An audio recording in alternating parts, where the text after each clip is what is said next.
Here, ons dankie vir 'n geleentheid soos vanoggend, waar ons te midde ons gejaagde lewe kan stil word en Here, om die tafeltyd spandeer, om die tafel in die teenwoordigheid. Ja, Here, waar ons herdenk dit wat op Golgotha vir elkeen van ons gebeur het. Ons gebed vanoggend, Here, is dat U ook deur U woord rondom die tafel vir ons 'n nuwe insig sal bring. En Here, dat U ook vanoggend deur U Gees in ons werksaam sal wees. Wees dan met ons vanoggend, Here. Ons is hier om U teenwoordigheid te beleef. Amen.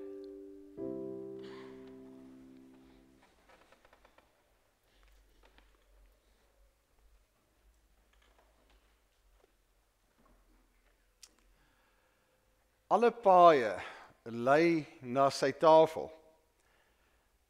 Ons kan daar ook 'n subteks byvoeg om te sê, ook myne, ook joune.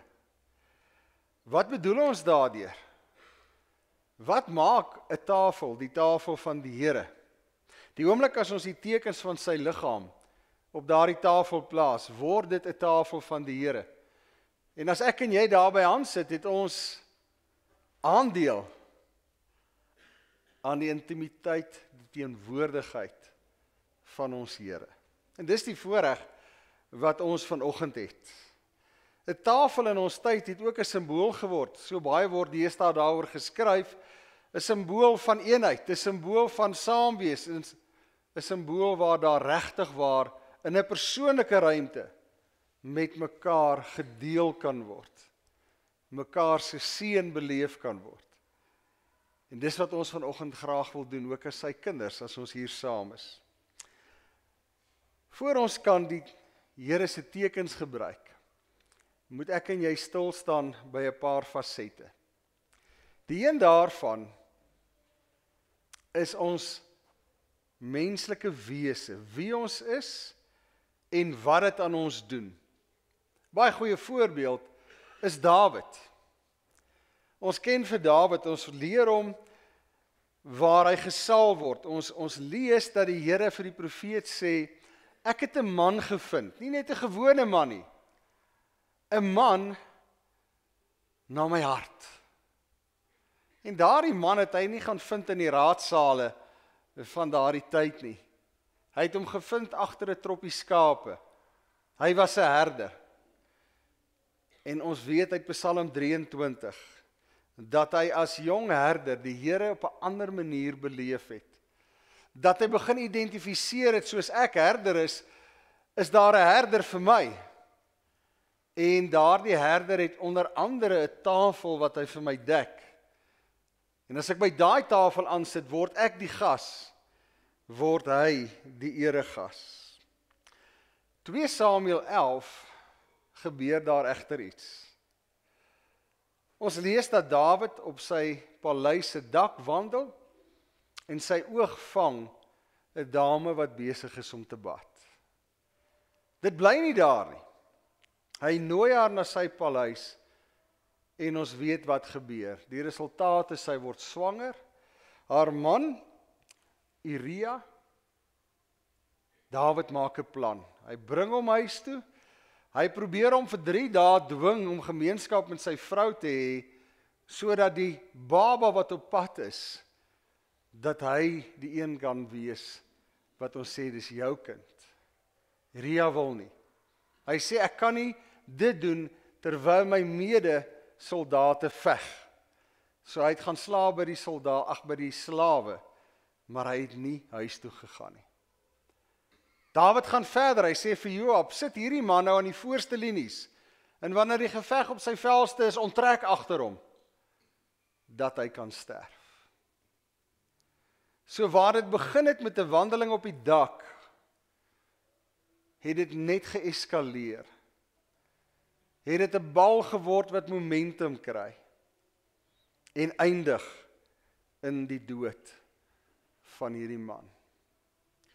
Die profeet Nathan kom in 2 Samuel 12 oor Dawid se pad. En hy gee hom 'n gelykenis.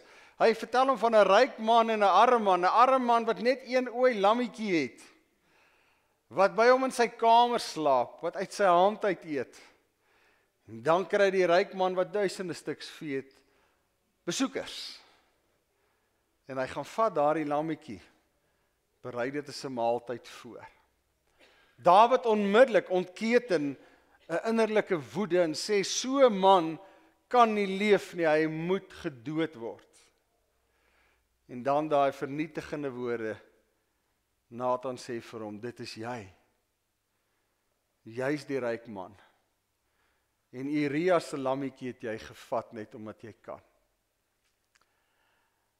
Dawid gaan deur 'n proses van rou, berou. Een van die resultate is Psalm 51.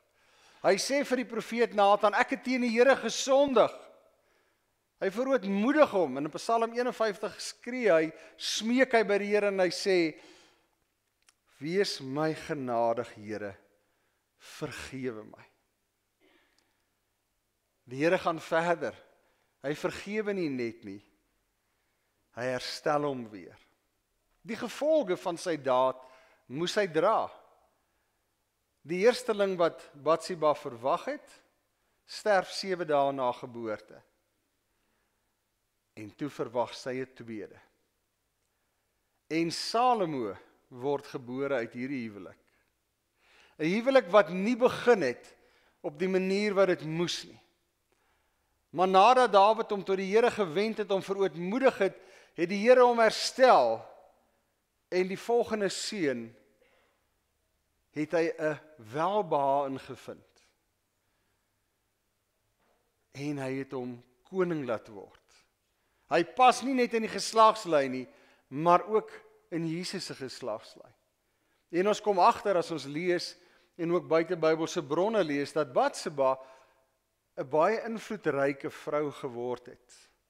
Dat sy saam met Salomo om 'n tafel gesit het.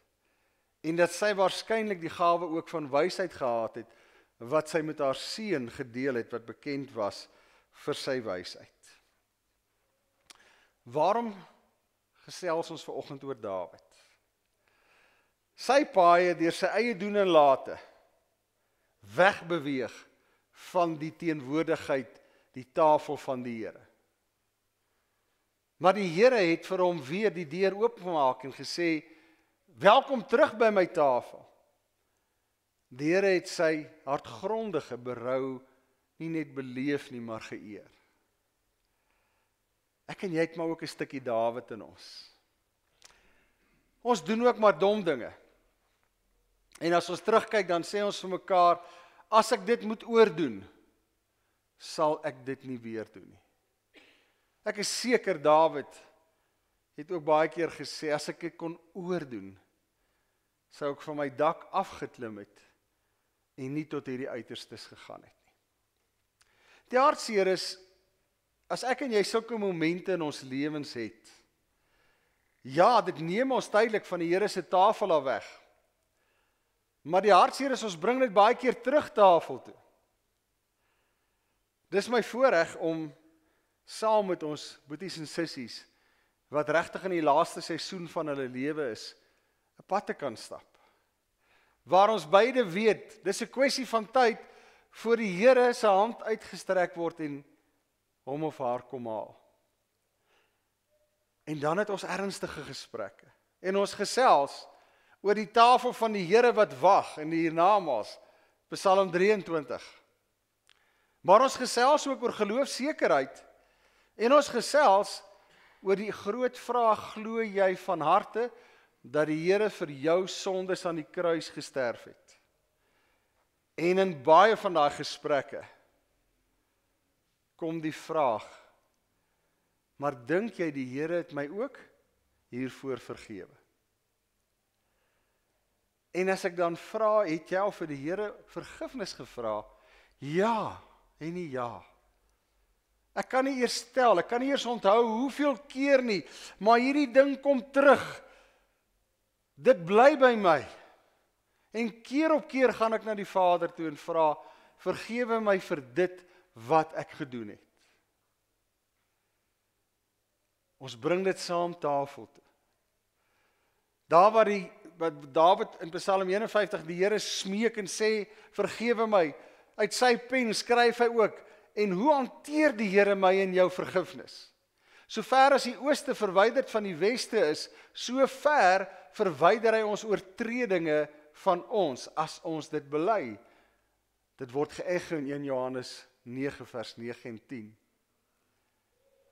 Elke keer wat ek en jy daarna weer vir die Here sê, Here, ek wil net seker maak, vergewe my hiervoor, as die Here voor ons sou kon staan, sou hy sê, ek het geen idee waarvan jy praat nie. Want ooste en weste is die uiterste in daardie tyd op die plateau van 'n oneindige wêreld. Daai kant lê die ooste, daai kant lê die weste.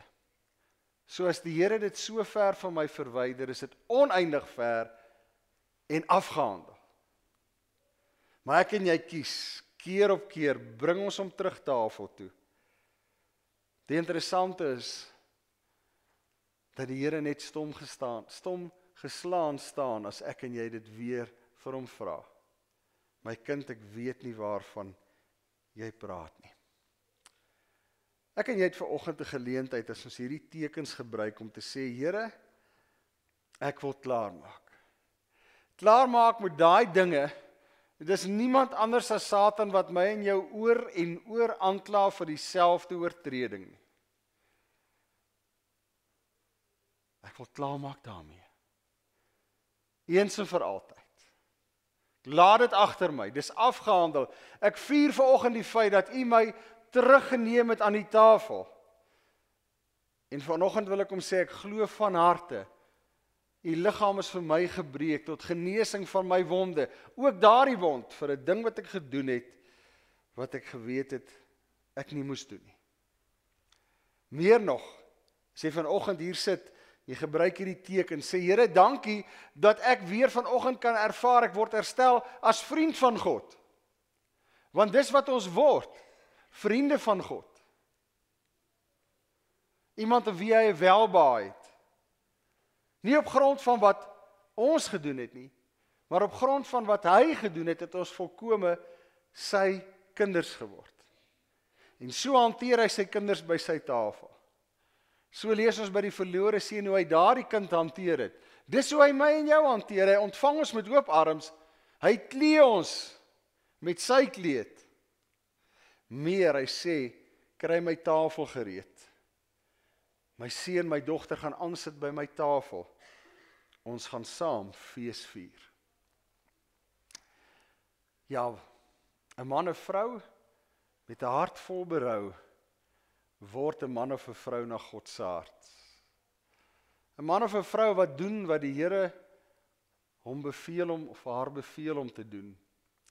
Wat die Here vertrou en nie toelaat dat daar met die Here gespot word nie. Toe hy daar gaan staan voor Goliat met 'n klippie en 'n slingervel, was sy verhouding met die Here van so 'n aard dat hy nie kon toelaat dat hierdie reus met die Here spot dryf nie.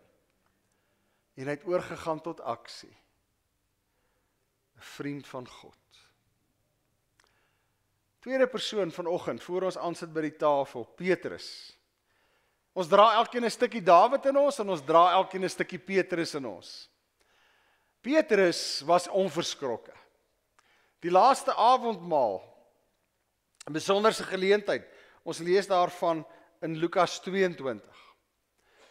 En dat Petrus om daai tafel gesê het, Here, ek is bereid om saam met U in die gevangenis gegooi te word. Here, ek is bereid om saam met U te sterf. So lief het ek U as my Messias. Wat gebeur? Jesus word weggelei, maar in daai proses ruk hy die swaard uit. Slaan Malgas se oor af. So hy's committed. Ek is 'n volgeling van Jesus. Ek veg vir hom. Ek sal sterf saam met hom. Dan is hulle in die binnebly. Daar's 'n vuurtjie. Hy deel die vuur se hitte. En 3 keer vra hulle vir hom, is jy nie saam met hom nie? Hy wat daar oor kan staan, wat hulle nou besig is om in hegtenis te neem. 3 keer sê Petrus, nee, jy weet nie waarvan jy praat nie, ek ken hom nie. Toe hy dit die 3de keer sê, toe kraai die haan, Jesus draai om en kyk vir hom in die oë. En Petrus het geweet, ek het hom verloor. Ek het hom nie geag nie. Hy beweeg na buite, waar hy bitterlik ween, waar hy soveel berou het. Draai ons 'n bietjie verder na Markus 16. Ek kan my net indink die worsteling wat Petrus moes gehad het. Want nou het Jesus gesterf aan die kruis. En waarskynlik het hy nog nie geleentheid gehad om hierdie saak met die Here uit te klaar en reg te maak nie. En daardie Sondagoggend, toe die engel verskyn, sê die engel 2 dinge. Gaan sê vir sy disippels wat hier gebeur het. En in die Grieks staan daar, en ook in besonder vir Petrus. Die engel kon volstaan het en gesê het, gaan sê vir sy disippels. Dit het Petrus ingesluit. Maar in sy gewens staan daar, en in besonder gaan sê vir Petrus. Daardeur word gekommunikeer. Petrus is steeds deel van my inner circle, my disipelkring. Petrus word steeds geag deur die Here Jesus. Maar die las wat hy vir homself op homself gebring het, is so groot, hy het homself van die Here se teenwoordigheid, sy tafel, verwyder. En hier gee 'n engel 'n direkte boodskap om te sê, gaan nou na Petrus toe, in besonder, en gaan sê vir hom wat hier gebeur het. Die Here het opgestaan en hy sal hulle ontmoet, op sy tyd. Johannes 21. 'n nag op die water, onder leiding van Petrus. Hy is die ou wat hulle gesê het, kom ons gevang weer vis. Ons Messias is weg. Al wat ons geken het, voordat ons saam met hom begin handel en wandel het, was visvang. Vang niks. Man op die strand sê vir hulle, gooi die net aan die ander kant uit. Oorlopends toe vol. En die insig kom en Petrus besef, dis hy. Dis Jesus, hy spring in die water. Kan nie wag dat die skei eers aan waar moet kom nie. En dan, Jesus se woorde aan hom, kom sit, by my tafel, kom eet. En die Here gee vir almal wat op daai skei was, brood en vis. Maar dan tree hy in gesprek om hierdie tafel, waar hy weer terug is in die teenwoordigheid van die Here, terug aan sy tafel, vra hom 3 keer die vraag, is jy vir my lief? En elke keer 'n opdrag. Sorg vir my skape, laat my skape wy, laat my lammers. Die verantwoordelikheid wat hy gehad het, om 'n kudde te versorg, kry hy terug. 3 keer, soos hy die Here 3 keer verloon het. En dan gaan die Here verder en sê, jy is die rots waarop my kerk gebou word. Wat gebeur in Handelinge 2? Dit wat die Here vir hom weer teruggegee het, sy roeping. Onder sy prediking daai dag kom 3000 tot geloof in die Here Jesus. Dit wat hy gedoen het, dit wat Dawid gedoen het nie hulle plek aan die tafel gekos nie. Het nie hulle roeping gekos nie. Hulle het teruggetree. Die Here het hulle weer ontvang. Ek en jy, ons ken die tye in ons eie lewe, waar ons naby die Here lewe, soos 'n Petrus met commitment, vurig. Spreekwoordelik sal ek die swaard uit sy skede haal en 'n oor afkap, terwille van die Here. Maar ek en jy het ook tye, waar ons onttrek van die Here se tafel, en waar ek en jy nie hom eer en vir hom opstaan nie. Daar's ook tye wat ek en jy deel is van 'n gesprek waar ons moet intree, einde moet maak aan hierdie gesprek, wat ons dit nie doen nie. In wese, wat ons hom verloon. Vanoggend, rondom hierdie tafel, as ek en jy aansit, as ons hierdie tekens vat, kan ons vir onsself sê, ek wil soos Petrus van ouds, die rots wees, waar die Here my gebruik, of dit in my gesin is, of in my gemeenskap, of by die werk, maak nie saak waar nie. Maar ek wil die roeping, die salwing wat die Here op my lewe het as sy kind, wil ek volvoer. Ek gaan nie langer toelaat, dat my eie laksheid, my eie, wat ook al, my van die Here se tafel en sy teenwoordigheid ontneem, en die feit dat hy my gebruik, net soos ek is. Wat gebeur by sy tafel? Hy herstel my as sy kind. Hy herstel die vertroue wat hy in my en jou het, rondom hierdie tafel. En hy bevestig die roeping, die salwing wat hy op my en jou lewe geplaas het. Hy het Dawid gaan haal agter die skape om koning te word. Hy het Petrus gaan haal om rots te word. En dit sien ons duidelik in Handelinge 2, die kragtige uitwerking van sy prediking. Die rots waarop my kerk bou. En so het ek en jy 'n rotsfunksie te vervul. Op 'n klein skaal. Ek en jy is nie geroep vir daardie 3000 op een dag bekering.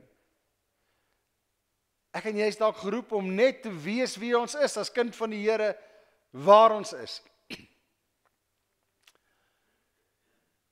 Mooi getuienisse wat ons kry by lewensvieringe, veral van kollegas wat saam met 'n persoon gewerk het om te sê, hy, sy, was Jesus by ons werk. Nie gepreek nie, nie met die Bybel onder die arm geloop nie, maar die manier hoe hulle my hanteer het, wat hulle vir my gedoen het, as hulle my in die kantoor intrek, vir my bid, as my kind siek is, die rots, daar, in ons familie, hy of sy was altyd die een, ek kan hom of haar gebel het, 3 uur in die nag, altyd op hulle vertrou het, en hulle het my altyd by die Here se voete gesit, kon hulle met vrymoedigheid kontak en sê, vandag bid net vir my, ek het dit nodig, en ek het geweet hulle het dit gedoen. So maklik is dit, die rots, waar die Here my gebruik. So mooi getuienis gehoor, die week wat verby is. Hoe maklik is dit, om die Here se hande en voete te wees. Die persoon het 'n buurvrou, en die sig word al hoe swakker. So swak dat ons nie meer op die selfoon gewone boodskappe en WhatsApps kan lees nie. So nou is dit my roep om elke dag te gaan, na my buurvrou toe, dan vat ek haar foon. Dan gaan ons gou deur al die WhatsApps, al die SMS'e. So maklik is dit, om 'n rots in iemand se lewe te word. Jesus se hande en voete, in iemand se lewe te word. As ek en jy vanoggend tot die insig kom, Here, ek het op 'n manier, my commitment, rondom U laat val. En deel daarvan is nie dat ek van die tafel af onttrek het nie, maar ek het ook weggetree van my roeping om U kind te wees, die hande en voete te wees in hierdie wêreld. Ek tree terug vanoggend. Ek wil dit vanoggend kom doen. Ek wil sê, Here, hier is ek. Gebruik my. Hemelse Vader, baie dankie dat ons vanoggend die sekere wete het, Here, U is met ons, ook in daardie tye waar ons soos 'n Dawid onbesonde dinge doen, Here. Soos 'n Petrus, ons rug op U draai, wanneer die wêreld dit vir my moeilik maak om uit te basyn. Ja, hy is myne, ek volg hom. Hy is my verlosser, hy is my saligmaker. Here, dankie dat hierdie tafel vanoggend vir elkeen van ons beskore is om by aan te sit. Ja, Here, dat ons U liggaam in ons hande kan neem, dat ons kan ervaar, hy is vir my gebreek, U bloed het vir my gevloei, dat U vanoggend vir my kom sê, jy is my kind, ek gebruik jou, jou foute, jou onbesonnenhede, het jou nog nooit vir my diskwalifiseer nie. Ek aanvaar jou berou, jy is skoon gewas. Here, ons dankie daarvoor.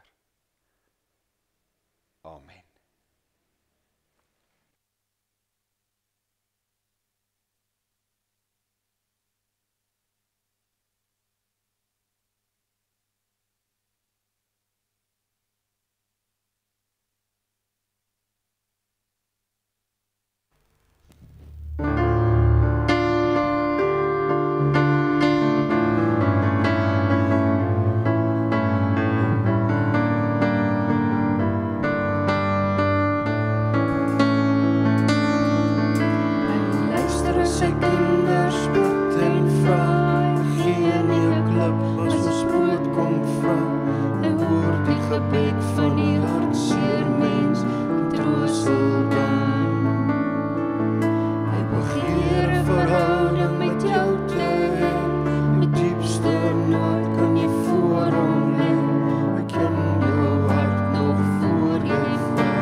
En hy het dit gebreek.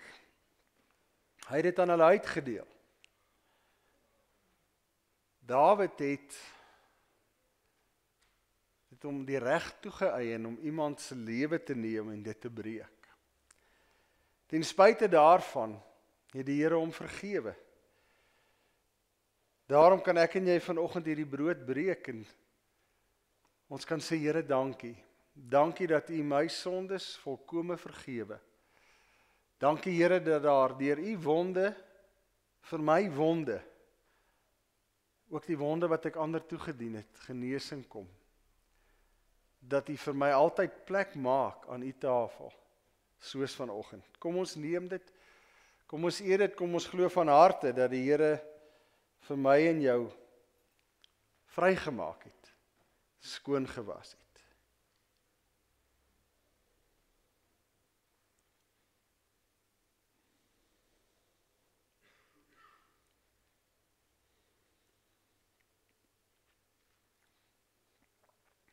Die Here het die beker geneem, die wyn 'n teken van sy bloed, wat vir my en jou gevloei het. Die Here het met sy disippels gedeel, dat hy hierdie beker sien, as 'n nuwe bedeling wat aanbreek.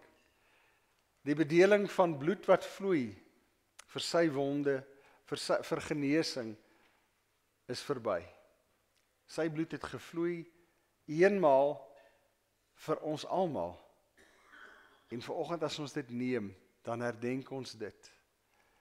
Ons herdenk ook dat die Here sy vertroue in my en jou stel, ongeag wie ons is, wat ons doen. En dat ek en jy vanoggend aan sy tafel kan aansit as sy kind, vir wie hy hierdie beker gee, en sê, neem dit, drink dit en glo van harte, ek het dit persoonlik vir jou, my kind, gedoen.